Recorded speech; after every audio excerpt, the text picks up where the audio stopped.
뉴스의 동정민입니다. 피고 일본국은 위안부 피해자 12명에게 1억 원씩 지급하라.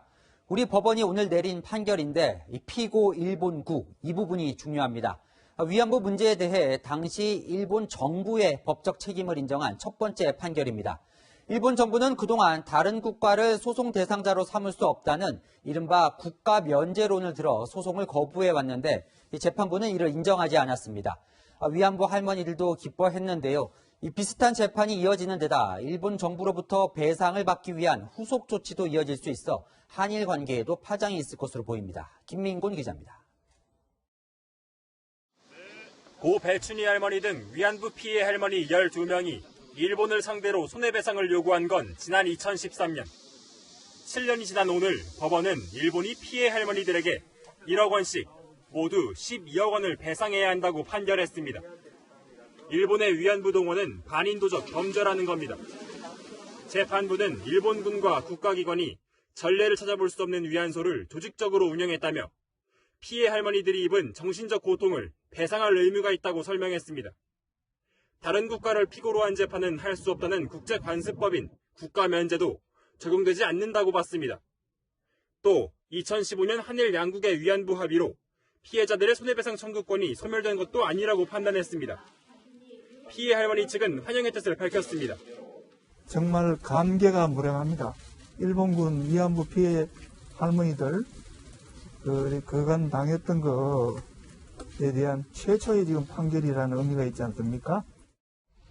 이용수 할머니도 재판 결과를 반겼습니다. 두 번 다시 또 이런 일이 없어야 된다 하는 걸 꼭 부탁드리고 싶습니다. 너무너무 기뻐서 무슨 말로 드려야 될지 모르겠습니다. 이 할머니 등 또 다른 위안부 피해 할머니와 유족 20명이 일본을 상대로 낸 30억 원대 손해배상 소송은 오는 13일 1심 선고가 내려집니다. 실제로 배상을 받으려면 외교적인 해결이 뒤따라야 한다는 의견이 나옵니다. 외교부는 법원의 판단을 존중한다며 2015년 한일 정부 간 위안부 합의가 양국 정부 공식 합의라는 원론적인 입장을 내놨습니다. 그동안 정부는 2015년 합의가 진정한 해결책이 될 수 없다고 하면서도 공식 합의인 점을 고려해 재협상을 요구하지는 않아왔습니다.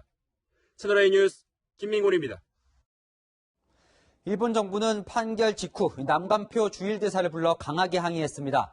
한국 재판부가 일본 정부를 심판할 수는 없다는 건데요.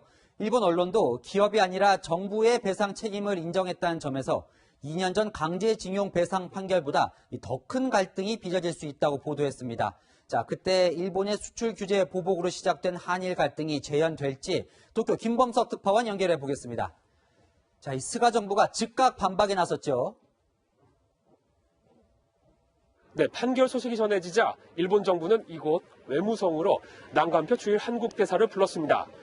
매우 유감이고 결코 받아들일 수 없다라는 뜻을 전하며 우리 정부에 항의했습니다. 해결을 위해서는 무엇보다도 차분하고 절제된 양국 간의 대응이 필요하다는 점을 강조했습니다. 가토 관방장관은 주권 국가가 다른 나라의 재판에 서지 않는다는 주권 면제의 원칙을 한국이 지키지 않았다고 비난했습니다. 日本国政府が韓国の裁判権に服することは認められないというのは我が国の一貫した立場でありますから、したがって日本政府は控訴する考えはない。 일본 정부가 항소하지 않겠다는 것은 한국의 재판 자체를 부정하겠다는 뜻인데요. 재판은 1심으로 최종 확정될 것으로 보입니다. 문제는 강제징용 판결 이후 악화된 한일 관계인데요. 교도통신은 2년 전 강제징용 판결 때보다 더 큰 갈등을 불러올 것이라고 보도했습니다. 한일 관계 소식통은 코로나19 확산으로 지지율이 크게 하락한 스가 내각이 강경한 대응으로 지지층 결집에 나설 수 있다는 전망도 내놨습니다. 일본인들이 이용하는 SNS에서는 오늘 하루 종일 한일 단교가 인기 검색어에 오르는 등 외교 관계뿐만 아니라 민간에서도 반한 감정이 다시 확산되고 있습니다. 도쿄에서 채널A 뉴스 김범석입니다.